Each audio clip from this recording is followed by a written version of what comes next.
The throne room was forged in iron and shadows, and no one was invisible to the Lycan King unless you were too lowly to warrant his notice. In a kingdom where your bloodline determined your destiny, Seraphina Moss had been born into the wrong story. Omega. The word itself was a sentence, a brand, a life carved out in the margins of greatness. No power to speak of, no voice that mattered, no future beyond scrubbing floors in a palace built on the bones of wolves stronger than her. But on the night Prince Leo's heartbeat began to fade, when the kingdom's most gifted healers bowed their heads in defeat, and a king's iron composure finally cracked, one maid would break every rule she'd ever learned. Her hands would do what ancient magic could not. And in the moment of her dying breath, an Alpha King's wolf would see what his cruelty had trained him to ignore. This is the story of how the weakest wolf in the kingdom became the one soul a Lycan King would burn the world to keep.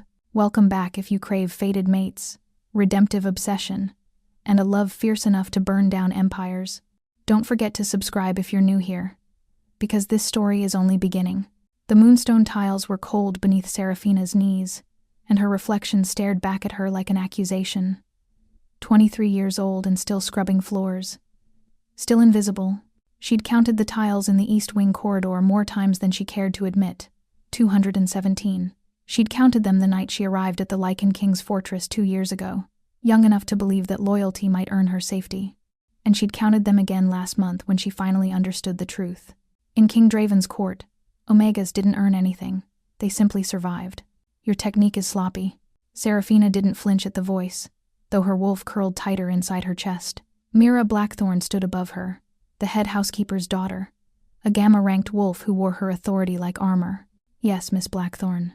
Seraphina dipped her brush back into the bucket, the harsh lye soap burning the cracked skin of her palms. The King's Council arrives within the hour, Mira continued, her boots clicking against the tiles as she circled. Everything must be immaculate.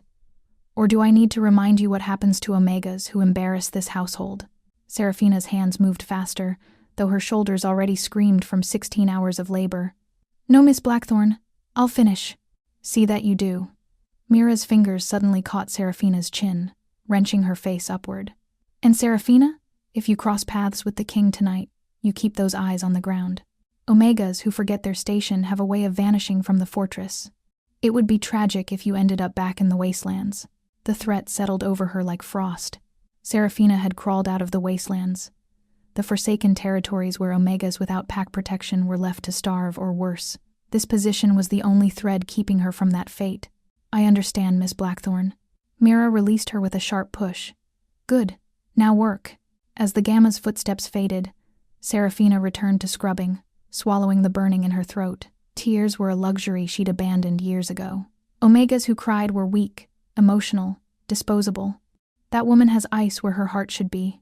Seraphina glanced up to find Alara, a kitchen maid with Delta rank, leaning against the archway with a tray of crystal goblets. She's Gamma ranked, Seraphina whispered.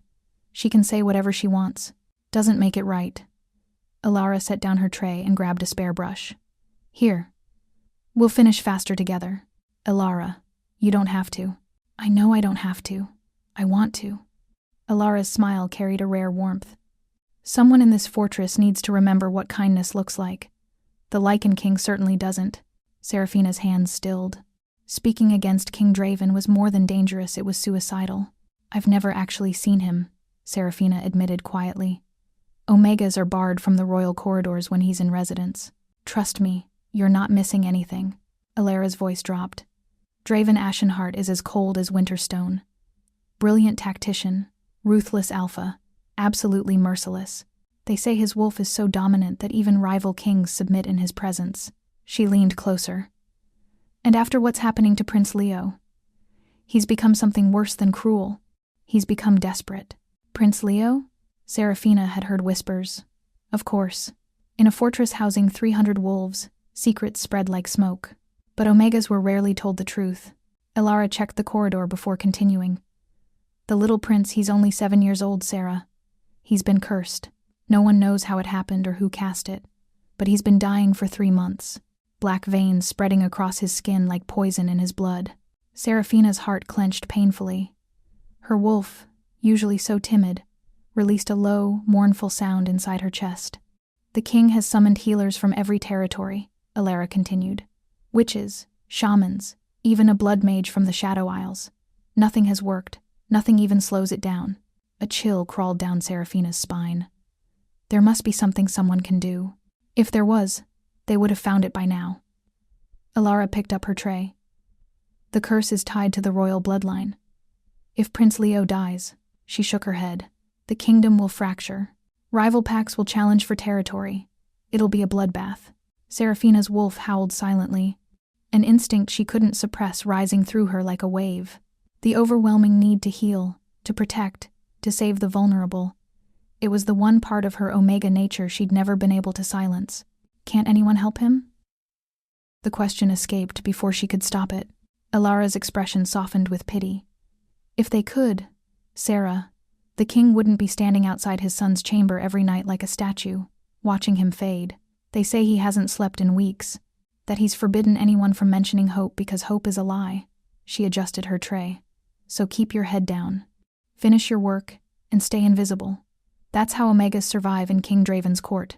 As Alara disappeared down the corridor, Seraphina returned to her scrubbing, but her hands trembled, because deep inside her chest, where her weak, timid wolf lived, something else stirred. Something she'd kept buried since childhood. Something warm and golden and utterly forbidden. A gift that could save a dying prince, and a secret that could get her killed. Seraphina had never broken a rule in her life. But at midnight, when the fortress fell silent and the guard rotation changed, she slipped through the servants' passage toward the royal wing, with her heart hammering against her ribs. The prince's chamber door stood unguarded. She'd heard the whispers the king had dismissed everyone, unable to bear witnesses to his son's final hours. Inside, candlelight flickered against stone walls, casting shadows that seemed to breathe. King Draven stood at the window, a silhouette carved from darkness itself. Tall, broad-shouldered, crowned in iron and fury. He didn't turn when she entered, didn't acknowledge her existence even as her footsteps whispered across the floor. Because on the bed, Prince Leo was dying. The boy's small frame looked impossibly fragile against the enormous bedding. Black veins spiderwebbed across his skin like cracks in porcelain, pulsing with a sickly dark light. His breathing came in shallow, rattling gasps. 7 years old and already marked for death. Seraphina's wolf howled, that forbidden instinct roaring to life inside her chest. Get out. The king's voice was glacial, still facing the window. Omegas are not permitted in this wing. She should have obeyed, should have bowed and retreated and survived another day. Instead, Seraphina moved to the bedside, her hands already beginning to glow with a soft golden light. I said. Draven turned. And for the first time, Seraphina saw the Lycan King's face.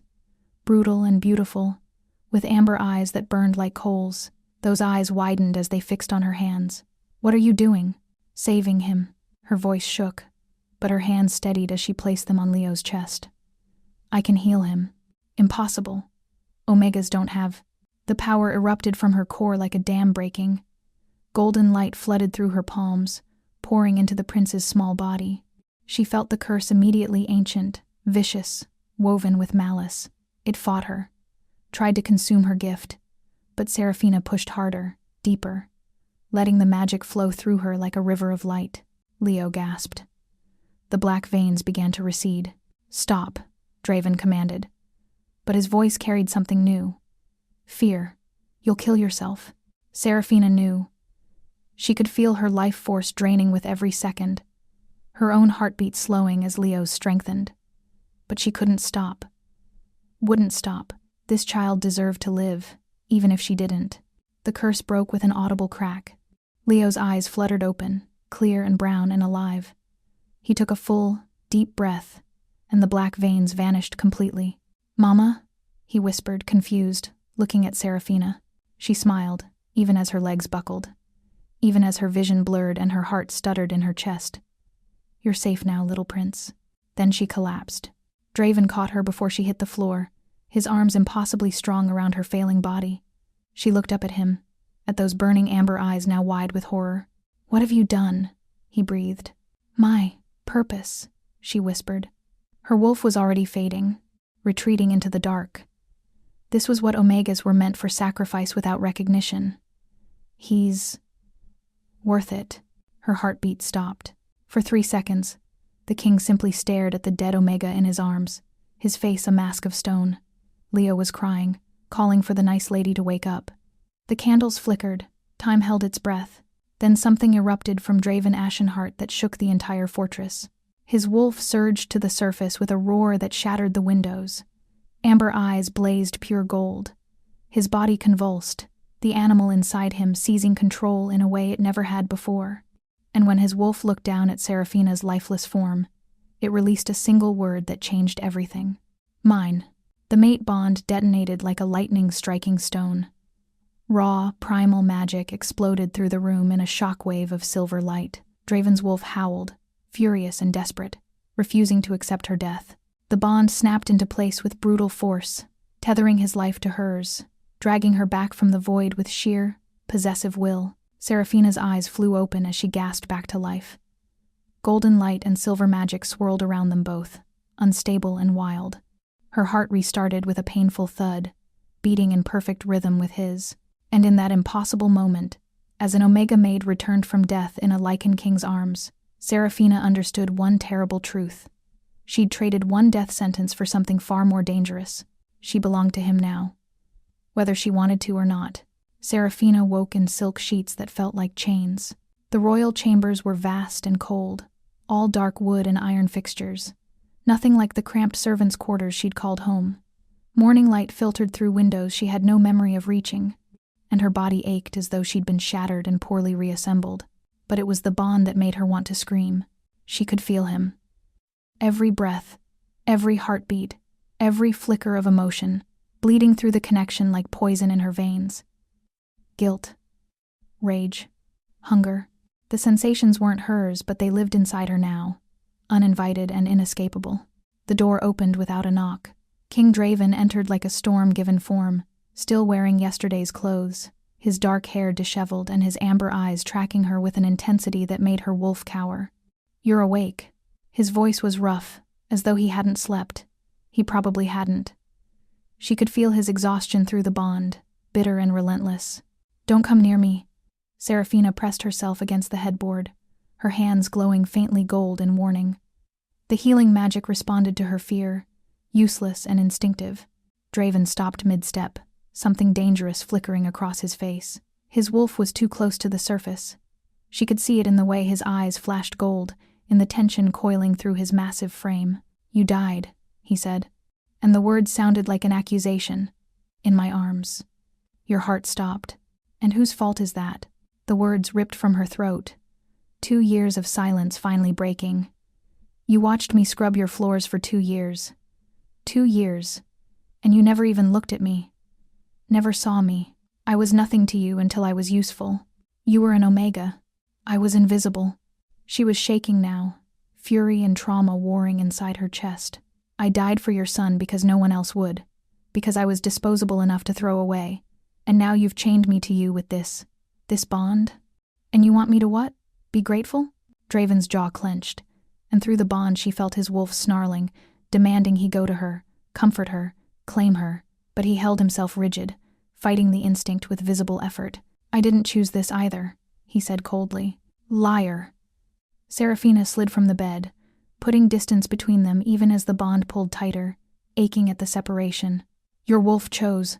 It claimed me when I was already dead, when I couldn't fight back or refuse. That's not fate, Your Majesty. That's theft." His hands flexed at his sides, and for a moment she thought he might explode. Instead, he turned away, his voice dropping to something raw and hateful. "You think I wanted to bind myself to an Omega? To someone so far beneath my station that acknowledging you threatens everything I've built?"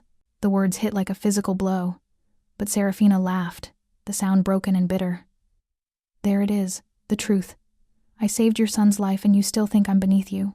That's not—" He spun back, and the guilt crashing through the bond nearly drove her to her knees. "You don't understand. Then explain it to me." She met his burning gaze, refusing to submit even as her wolf whimpered at the dominance radiating from him. "Explain how you can be grateful I'm alive and furious that I exist in the same breath. Explain how your wolf claims me as mate, while you can barely stand to look at me."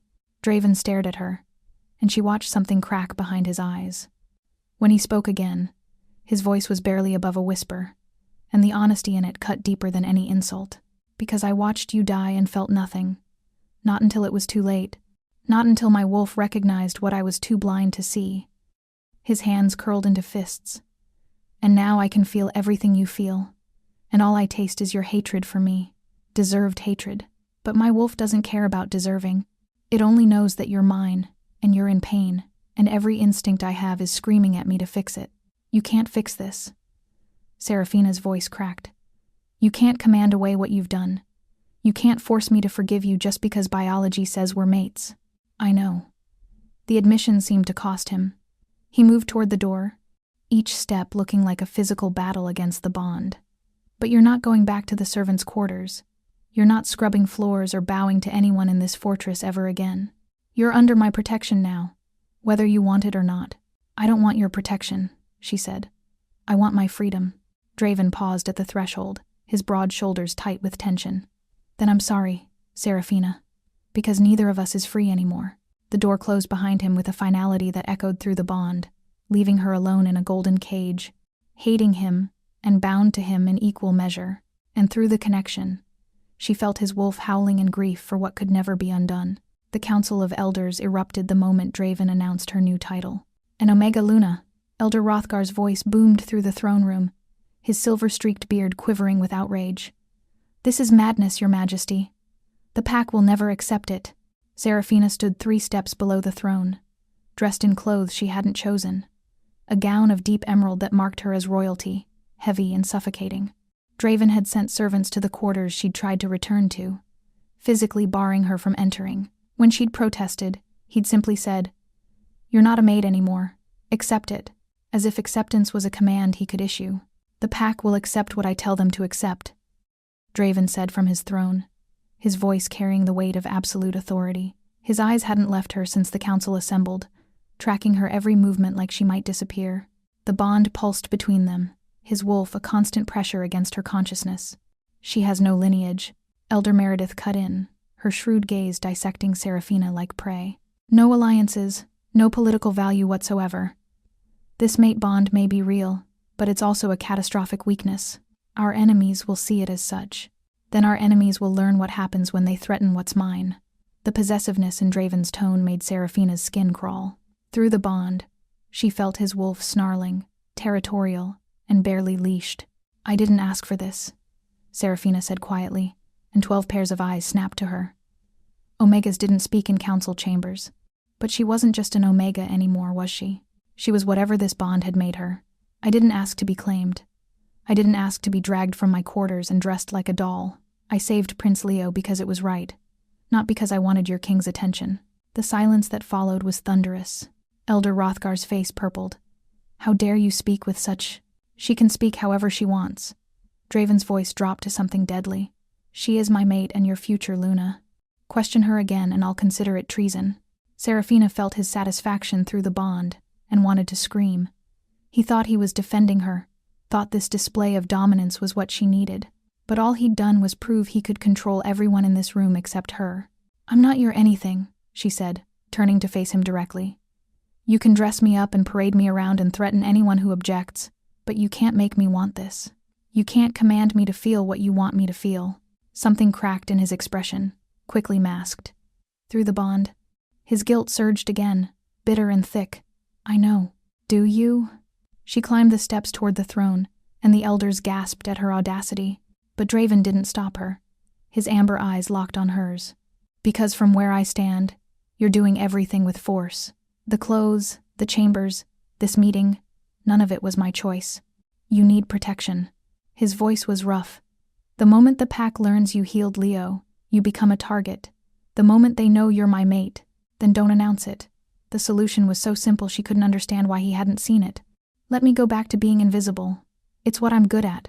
No. The word was absolute, and his wolf pushed through the bond with violent emphasis. I failed to see you before. I won't make that mistake again. This isn't about mistakes. Her voice rose despite herself.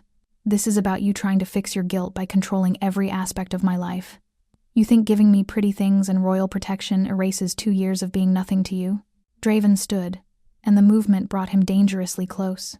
The elders watched with barely concealed shock as their king descended to her level, his voice dropping to something only she could hear. Tell me what you want then. Anything. I'll give you anything except your freedom, because neither of us survives if this bond breaks. Seraphina met his burning gaze, hating that she could feel his sincerity through the connection, hating that part of her wanted to believe he meant it. I want you to stop pretending this is about me. Every order you give, every protection you force on me, it's all to make yourself feel better, to quiet your guilt. But I'm not your redemption, Draven. She saw the truth of her words land, saw him flinch as though struck. Through the bond, his anguish washed over her, so profound she almost reached for him. Almost. Perhaps not, he said finally, straightening to his full height. But you are my mate, and I will spend every day for the rest of our lives trying to become worthy of that bond, whether you believe me capable of it or not. He turned back to the council, his voice resuming its regal command. The announcement stands. Seraphina is Luna. Anyone who objects can challenge me directly. Not a single elder moved. Seraphina stood frozen on the steps, trapped between fury and something far more dangerous. The treacherous whisper that maybe, eventually, his actions might match his words. But she'd been disappointed before. And this time, she refused to hope. The scream woke Seraphina from a restless sleep 3 nights later. She knew immediately it was Leo. The bond flared with Draven's panic before her feet even hit the floor, and she was running through the corridors in her nightgown before thought could catch up to instinct. Guards jumped aside as she flew past. The Luna they'd been ordered to protect, now moving too fast to stop. Leo's chamber was chaos. Draven held his son against his chest while the boy convulsed, black veins spreading across his small arms like ink in water. The royal physician backed away, his face ashen with failure. "It's returned," the physician stammered.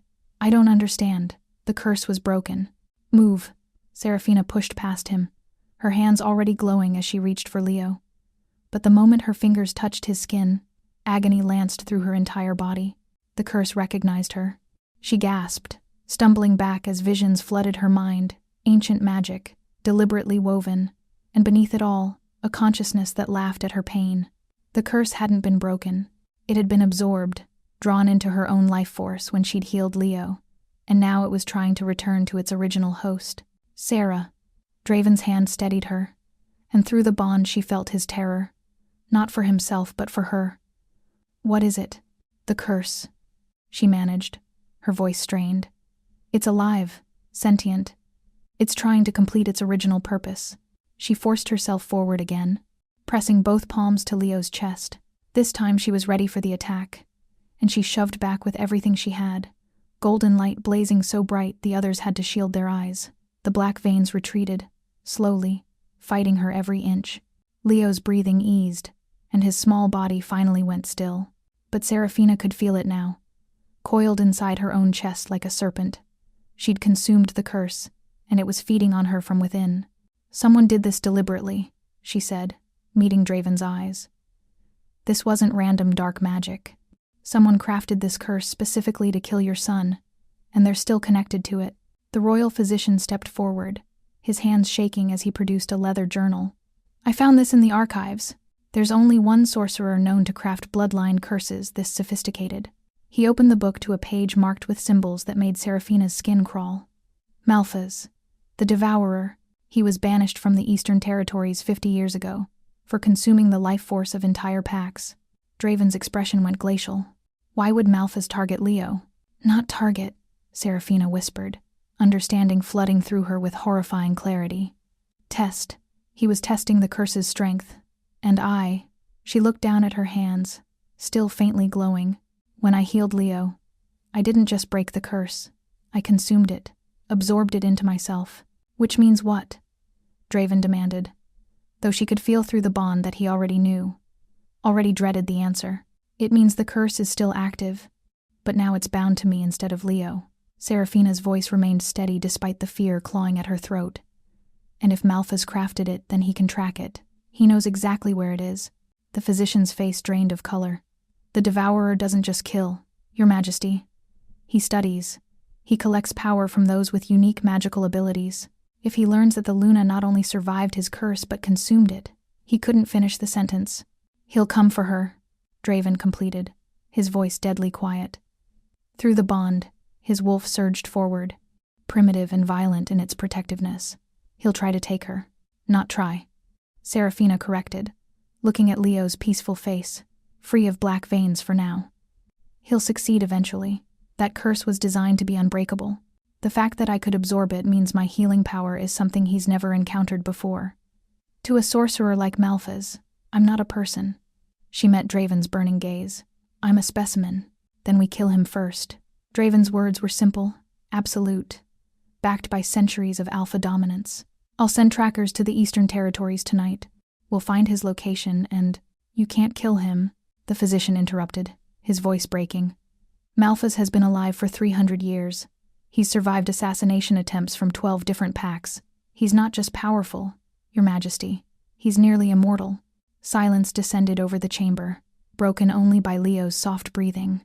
Seraphina felt Draven's rage through the bond, felt his wolf howling at the impossibility of protecting its mate from something that couldn't be killed. Then we find another way, Draven said finally, his hand finding hers, his touch gentle despite the violence thrumming through him. We learn everything about him. His weaknesses, his patterns, what he wants. He wants me, Seraphina said quietly. That's what he wants. And as long as I'm here, Leo is safe. The curse will stay dormant because it's feeding on me instead. No. The word was immediate. Feral. You're not offering yourself to him. I'm not offering. She pulled her hand from his, hating the bereft feeling that shot through the bond. I'm stating facts. Malphas cast a curse designed to kill your heir. I accidentally became the solution and the problem. He'll come for me whether we want him to or not. Draven stared at her, and she watched the future play out behind his eyes. Battles, death, the impossible choice between his son and his mate. Through the bond, she felt the moment his resolve hardened into something unbreakable. Then we prepare, he said. And when Malphas comes, we make sure he regrets ever touching anything that belongs to me. Seraphina didn't correct him this time, because whether she liked it or not, the curse had bound her to this family as surely as the mate bond had bound her to their king. And somewhere in the dark, a sorcerer smiled, knowing his greatest prize was finally within reach. The envoy arrived at dawn, and the sky itself recoiled. Seraphina stood beside Draven on the fortress steps as the creature materialized from shadow and smoke, a thing that might have once been human but had been twisted by dark magic into something else entirely. Its eyes were hollow voids, its skin translucent enough to see the darkness writhing beneath. When it spoke, the voice belonged to someone who wasn't there. King Draven Ashenheart. Malphas's voice poured from the envoy's mouth like oil, smooth and ancient. I believe you have something that belongs to me. Draven's hand moved to the sword at his hip, but Seraphina felt his wolf straining against his control, wanting to tear the abomination apart. Nothing in my kingdom belongs to you, sorcerer. The envoy's head tilted at an unnatural angle, and its hollow eyes fixed on Seraphina with recognition that made her blood run cold. Ah, there she is. The little healer who consumed my masterwork. The thing that wore skin like a coat stepped closer, and the guards around them growled in warning. Extraordinary. I've spent 3 centuries perfecting bloodline curses, and she absorbed it as though drinking water. Tell me, child, did it hurt? Stay back. Seraphina's hands glowed gold, though she had no idea if her power could harm something already dead. Through the bond, she felt Draven's rage building like a storm. Such fire. Malphas laughed through his puppet's mouth. I can taste your power from here, girl. It's unlike anything I've studied. Not just healing, no. Something far more fundamental. You don't mend wounds, do you? You rewrite the very essence of magic itself. The physician's words echoed in Seraphina's mind. He collects power from those with unique abilities. She was a specimen to him, a puzzle to solve, and he would never stop hunting her.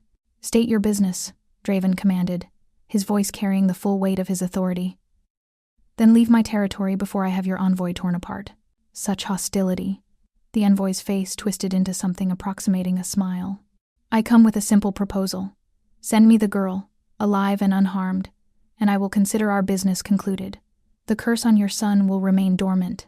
Your kingdom will remain untouched. And if I refuse, Draven's words were ice, then I will recast the curse on Prince Leo.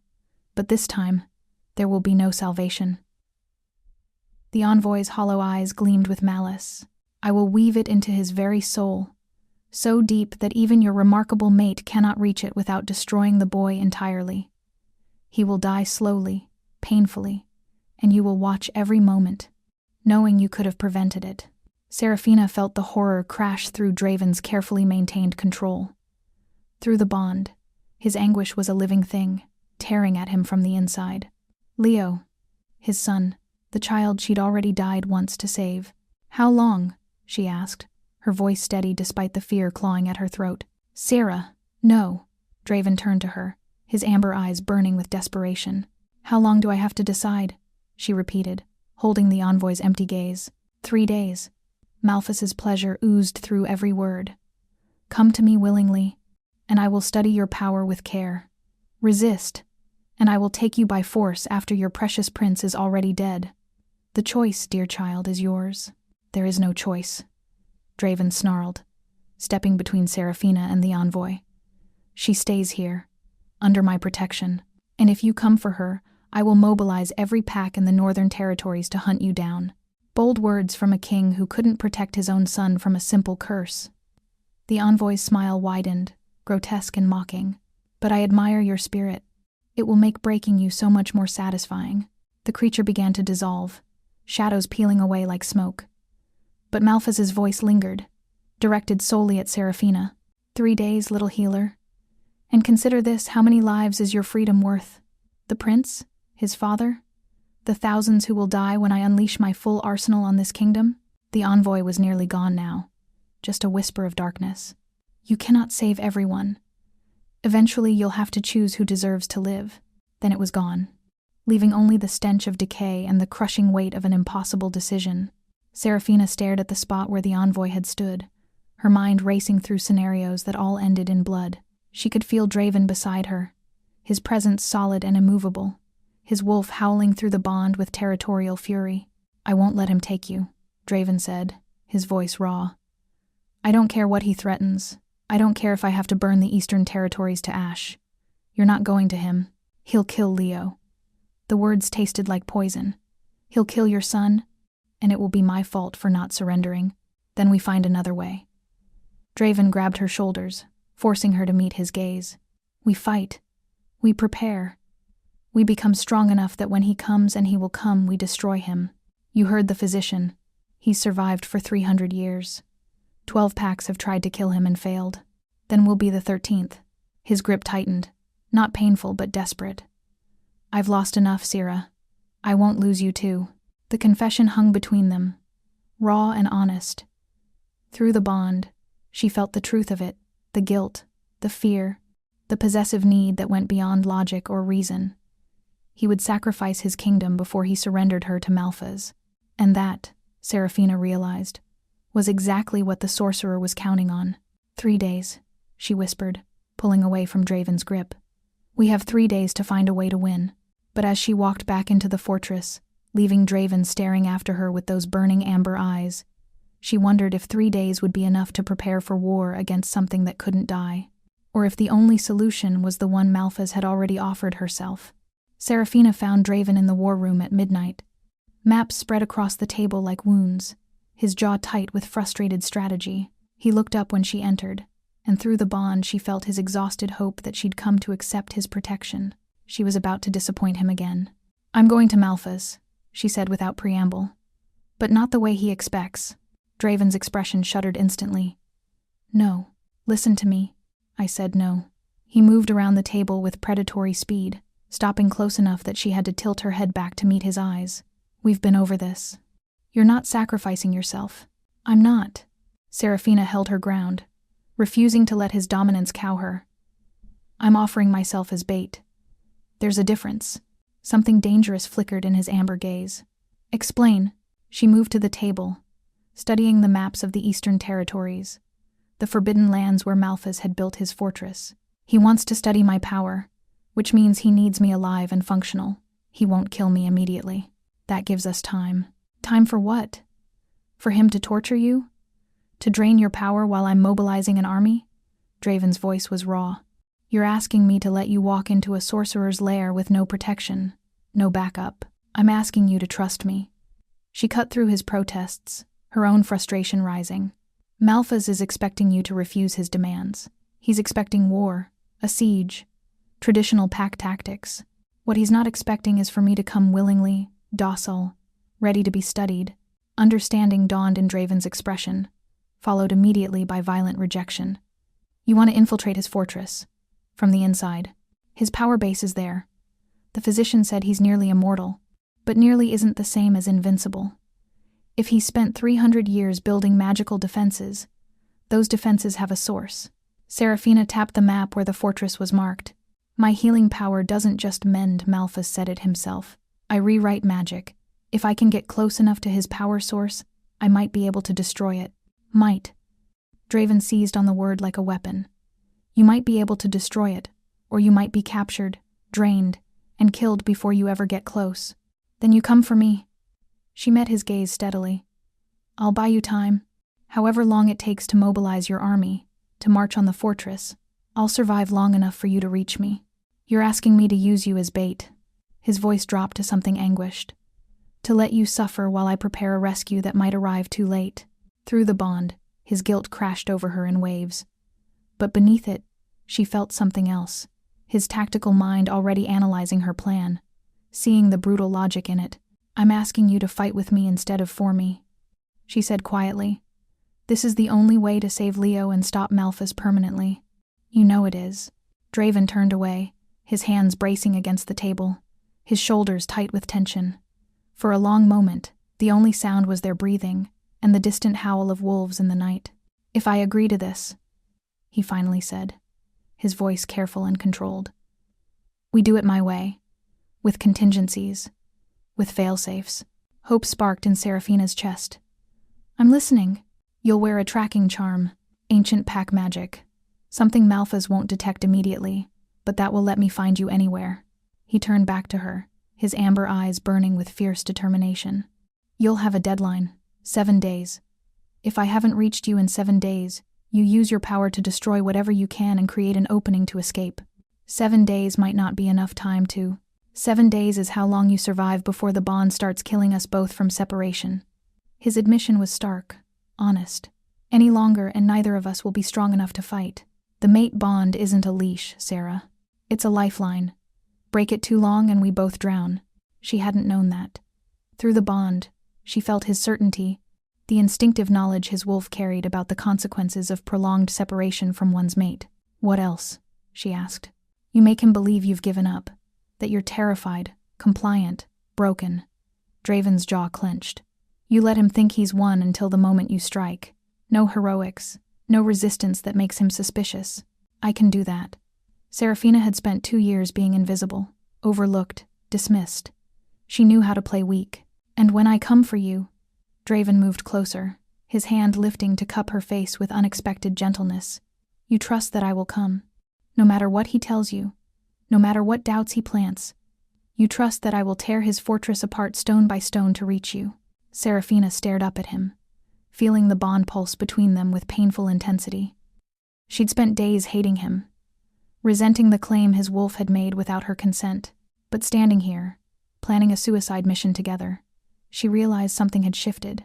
He was fighting with her now, not controlling her, not dismissing her, but trusting her to be strong enough to survive what came next.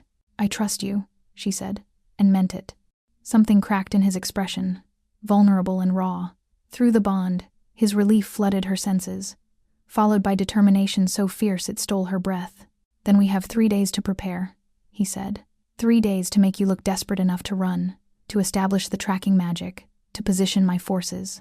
His hand dropped from her face, returning to the maps with renewed purpose.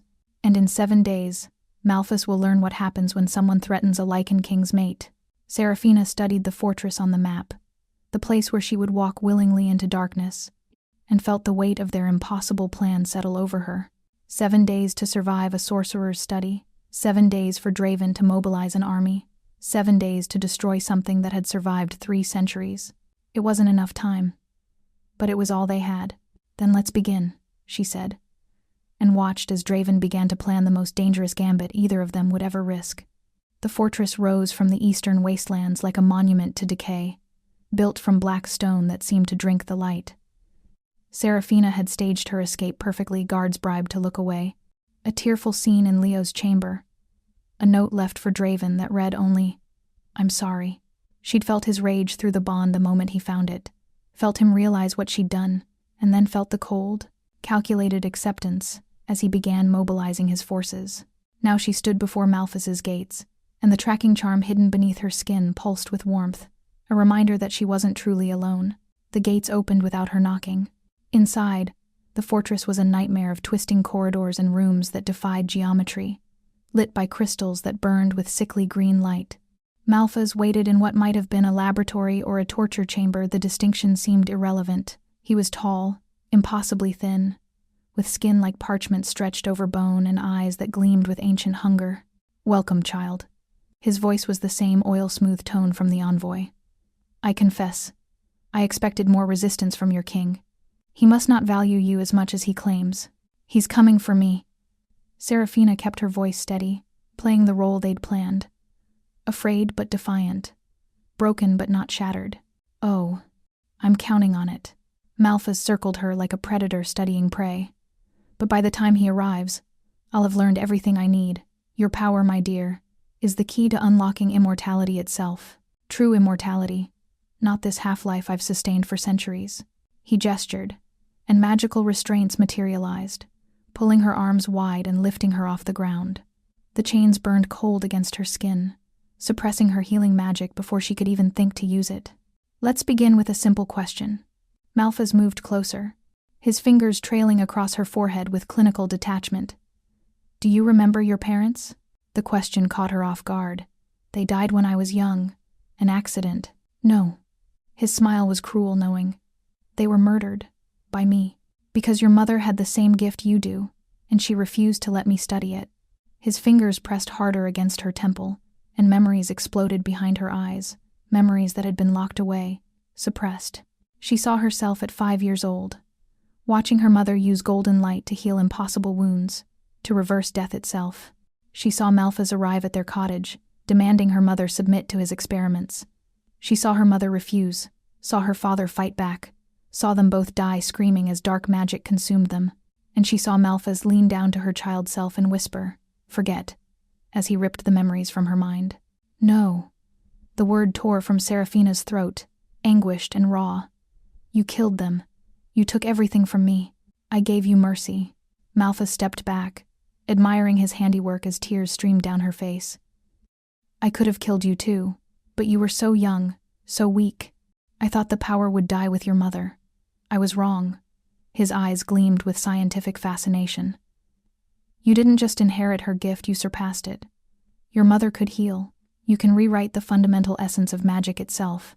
He moved to a table covered in instruments that looked designed for dissection. "When you absorbed my curse, you didn't destroy it. You rewrote its code, inverted its purpose. That's not healing, child. That's creation. You are a living spell, capable of reshaping reality itself." Terror clawed at Seraphina's chest, but beneath it, rage burned hotter. He'd murdered her parents, stolen her memories, hunted her across years and distance, and now he wanted to dissect the power that was her birthright. "I won't let you," she started, but Malphas raised his hand and she felt the pull. Her power began to drain from her core like blood from an open wound. The golden light that lived inside her started flowing toward Malphas, drawn by his magic into crystalline containers that pulsed with stolen energy. Pain ripped through her body, white-hot and absolute, and she screamed. Through the bond, she felt Draven's answering howl, felt him pushing his army faster, felt his desperate need to reach her, but he was still days away. She had to survive, had to hold on. "Fascinating," Malphas murmured, watching the golden light fill his containers. "Your power tastes of life itself, of creation and possibility. With this, I can finally transcend this rotting body, become something beyond death." Seraphina's vision blurred, her consciousness fragmenting as he drained her. The tracking charm beneath her skin grew hotter, sending pulses of location to Draven. But what good was location if she was already dead? "Don't fight it," Malphas advised, his tone almost gentle. "The more you resist, the more painful it becomes. Just let go, child. Let me have what should have been mine 20 years ago." But Seraphina had died once already. She'd felt her heart stop, felt the void open up to swallow her, and Draven's wolf had dragged her back through sheer, stubborn will.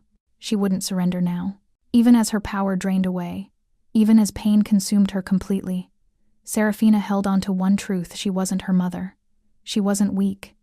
And when Draven arrived, when her 7 days were up, Malphas would learn that some magic couldn't be contained. Some magic rewrote the rules entirely. Through the agony, through the draining sensation that threatened to pull her apart, Seraphina began to understand her power in a way she never had before. Malphas was taking her energy, yes, but he was also teaching her exactly how his magic worked, and if she could survive long enough, she would use that knowledge to destroy him. 6 days. Malphas had drained her for 6 days, filling his crystals with stolen light, while Seraphina clung to consciousness by a thread. Her body was wrecked, her power nearly depleted, but she'd learned everything she needed. His fortress wasn't built on stone, it was built on stolen life force, centuries of accumulated magic from wolves and witches he'd murdered. The crystals weren't just containers, they were the source, feeding him immortality through a network of dark magic that pulsed through every wall. And if she could rewrite magic itself, she could invert it. "One more session," Malphas said, approaching with his instruments. He looked younger now, his skin less papery, his eyes brighter. Her power was healing him, transforming him. "Then I'll have enough to complete my transcendence." "You should be honored, child. Your gift will finally serve a worthy purpose." Seraphina raised her head, meeting his gaze with eyes that burned gold despite her weakness. "You're right," she whispered. "It will." Before he could react, she seized the draining connection he'd established, the magical link he'd used to siphon her power for days. But this time, instead of fighting it, she pushed. Golden light exploded from her core, not flowing toward him but flooding through him, rewriting the dark magic that sustained his body. She felt his spell work like she could feel her own heartbeat, saw the twisted code that had kept him alive for 3 centuries, and began unraveling it thread by thread. "What are you?" Malphas staggered back, but the connection held, strengthened by her will. "I'm rewriting you." Seraphina snarled through gritted teeth. Every word cost her, every second of sustained power draining what little life she had left. "You wanted to study my gift? Here's your lesson." She reached deeper, past Malphas's failing body, past his screaming protests, and found the network of stolen power that fed the entire fortress. Centuries of death magic, crystallized and concentrated. And she inverted it all. The explosion began in the foundation. Crystal containers shattered, releasing corrupted energy that turned against itself, devouring the very structure it had sustained. Walls cracked, the floor buckled, and Malphas, caught in the center of collapsing magic, began to age rapidly. 1 year, 10 years, 100 years returning all at once. "No!" His scream was fury and terror combined. "You'll kill us both." "I know." Seraphina felt the fortress coming apart around her, felt her own life force guttering like a dying candle, but through the bond, blazing bright and desperate, she felt Draven getting closer. 1 more minute. She just needed 1 more minute. The fortress detonated outward in a wave of golden and black light, stone and magic tearing themselves apart. Seraphina fell through darkness, through rubble, her consciousness fracturing. Then arms caught her, impossibly strong, impossibly familiar. "I've got you." Draven's voice was rough with desperation, his amber eyes blazing gold as his wolf surged forward. "Stay with me, Sera. Stay with me." She tried to answer, but her heart was stuttering, her body broken beyond what even her power could heal. Through the bond, she felt Draven's absolute panic, felt his wolf howling in denial. "No." He pulled her against his chest, one hand pressing over her heart. "You don't get to die again. I won't allow it." Power flooded through the mate bond, raw and primal. Draven was pouring his own life force into her, his alpha strength feeding her failing body through their connection. Around them, his army clashed with Malphas's remaining forces, corrupted creatures fighting with mindless fury, but Draven's focus was absolute. "Take it," he commanded, his voice breaking. "Take everything I have, just live." The bond flared brighter than the sun, silver and gold magic intertwining, stabilizing. Seraphina gasped as her heart found its rhythm again, syncing perfectly with his. The fractures in her soul began to heal, knitted together by the sheer force of their connection. She opened her eyes to find Draven staring down at her, his face streaked with ash and blood and something that looked like tears. "You found me," she whispered. "Always." His hand cupped her face with desperate gentleness. "I will always find you." Through the bond, Fully stabilized now, she felt everything he felt. The love that had grown through their battles, the respect earned through her strength, the partnership forged in impossible choices. It wasn't the forced claiming of that first night. It was real, chosen, absolute. Behind them, the last of Malphas's creatures fell to Draven's wolves. The sorcerer himself was buried somewhere in the rubble, centuries of stolen life finally reclaimed. The fortress was ruins, smoking and broken, but Seraphina was alive. And as Draven lifted her into his arms, carrying her from the wreckage while his army secured their victory, she finally understood what the mate bond truly meant. Not ownership, not force, partnership, trust, two people choosing each other, even when fate had already decided. The throne room had never held this many wolves. Every pack from the northern territories had sent representatives, drawn by rumors of the Omega who destroyed a 300-year-old sorcerer. They whispered as Seraphina entered, still weak but walking under her own power, her hand steady in Draven's. The council of elders waited by the throne, their expressions carefully neutral. Elder Hrothgar looked like he'd swallowed glass. "Let me do this alone," Seraphina said quietly, stopping at the base of the dais. Draven's grip tightened on her hand, his wolf immediately resistant to any separation.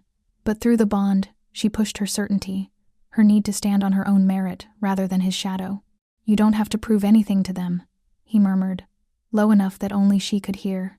"I'm not proving it to them." She met his amber eyes steadily. "I'm proving it to myself." Something shifted in his expression, understanding, pride, and that fierce protectiveness that no longer felt like ownership. He released her hand and stepped back, giving her the floor. Seraphina turned to face the assembled wolves, every ranked member of the kingdom watching her with varying degrees of skepticism and awe. She'd spent 2 years invisible in these halls. Now they couldn't look away. "I am Seraphina, former Omega Maid," she began, her voice carrying through the vast chamber. "I saved Prince Leo from a death curse. I infiltrated Sorcerer Malphas's fortress and destroyed his power base from within. I did these things not because I am the king's mate, but because I had the power and the will to act when others could not." Murmurs rippled through the crowd. Elder Meredith's eyes narrowed with calculation. "The mate bond is real," Seraphina continued, "but it does not define my worth. My healing gift, my strategic mind, my willingness to sacrifice, these are mine, earned through survival and choice. If I am to be your Luna, it will not be because fate decided it. It will be because I have proven myself worthy of the title through action." "Bold words," Elder Hrothgar said, his tone dripping skepticism. "But the pack hierarchy exists for a reason. Omegas lack the strength to lead." "I lacked the opportunity to prove my strength," Seraphina corrected sharply. "There is a difference. How many other Omegas in this kingdom have hidden gifts because they were taught their only value was servitude? How many have we lost to the wastelands because we measured worth by birth rather than merit?" The chamber fell silent. She felt Draven's approval through the bond, felt his wolf pushing his pride toward her like a physical touch. "The ranking system is broken," Seraphina said, addressing Draven directly now. "It creates waste, suffering, and vulnerability. Malphas targeted Leo because he knew our kingdom was rigid, predictable. We need to change. What do you propose?" Draven's question was formal, but she heard the genuine inquiry beneath it. "Abolish the Omega caste system entirely." The gasps were immediate, scandalized. Seraphina pushed forward. "Rank should be earned through contribution, not inherited through bloodline. Every wolf deserves the opportunity to prove their value, and those who lead should do so through demonstrated capability, not assumed superiority." "That's revolutionary," Elder Meredith breathed, though whether in horror or admiration was unclear. "That's necessary," Seraphina countered. "King Draven, I ask for your authority to restructure the pack. To create a system where wolves like me, wolves who would have died invisible and forgotten, can instead save kingdoms." The throne room held its collective breath. This was the moment. If Draven refused, she would always be the Omega Luna, powerful but constrained. If he agreed, he would be upending centuries of tradition. Draven stood, descending from his throne with measured grace. When he reached Seraphina, he didn't tower over her. He met her as an equal. "You have my authority," he said, his voice carrying to every corner of the chamber. "And more than that, you have my respect. You saved my son. You destroyed an enemy I could not defeat. You have proven yourself worthy not just of being Luna, but of reshaping this kingdom into something better than what I inherited. He turned to address the assembled wolves. From this day forward, Seraphina's word carries the same weight as mine. She will restructure our pack, and anyone who questions her authority questions me. The challenge in his tone was unmistakable. Not a single wolf moved.